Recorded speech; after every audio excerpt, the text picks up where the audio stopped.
திருவொற்றியூர் மாணவர் கொலை வழக்கில் மேலும் 3 சிறுவர்கள் கைது செய்யப்பட்டிருக்கிறதா முக்கிய தகவலை பார்க்கிறோம். விவரங்களோட செய்தியாளர் சாலமனும் இணைஞ்சிருக்காரு. சாலமன், இந்த 3 சிறுவர்கள் எங்கு வைத்து கைது செய்யப்பட்டார்கள்? இவர்களிடம் நடக்கக்கூடிய இந்த விசாரணை தொடர்பான விவரங்களையும் பதிவு செய்யுங்க.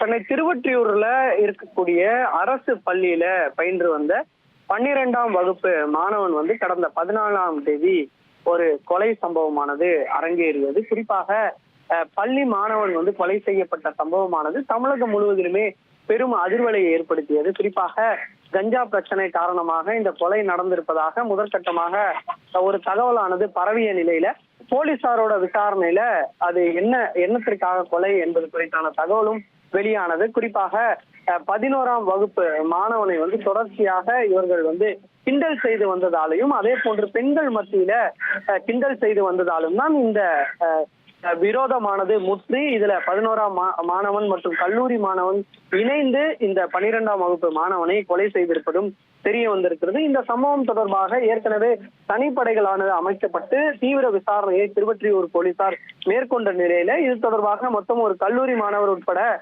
12 நபர்களை போலீசார் முன்னதாக கைது செய்தனர். இந்த வழக்குல மீதமுள்ள யார் யாரெல்லாம் தலைமறைவாக இருக்கிறார்கள் என்பது தொடர்பாக அங்குள்ள சிசிடிவி காட்சிகளை அடிப்படையாக வைத்து போலீசார் விசாரணை மேற்கொண்டு வந்த நிலையில தற்போது மேலும் 3 சிறுவர்களை திருவொற்றியூர் போலீசார் கைது செய்திருக்கிறார்கள். திருவள்ளூர், கும்மிடிப்பூண்டி, ஆந்திரா போன்ற பகுதிகளில் இந்த பதுங்கி இருந்த இந்த 3 சிறுவர்களையும் போலீசார் கைது செய்து தீவிரமாக விசாரணையும் மேற்கொள்ளப்பட்டு வருகிறார்கள். முன்னதாக கைது செய்யப்பட்ட அவர்கள் அளித்த வாக்குமூலத்தை அடிப்படையாக வைத்துத்தான் மேலும் இந்த 3 நபர்கள் கைது செய்யப்பட்டிருப்பதாகவும் தகவலானது தெரிவிக்கப்பட்டிருக்கிறது.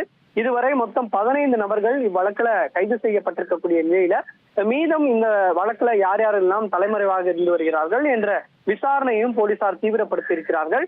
இதுல சிசிடிவி காட்சிகளை அடிப்படையாக வைத்துத்தான் இந்த விசாரணையும் நடைபெற்று வருவதாக காவல்துறை தரப்புல தெரிவிக்கப்பட்டிருக்கிறது. உங்களுடைய விரிவான தகவல்களுக்கு நன்றி சாலமன். இனி செல்லும் இடமெல்லாம் செய்தி. தந்தி டிவியின் வாட்ஸ்அப் சேனலை ஃபாலோ பண்ணினா செல்ல இருக்கும் இடமெல்லாம் செய்தி. இதோ QR கோட் இப்பவே ஸ்கேன் பண்ணுங்க, ஃபாலோ பண்ணுங்க.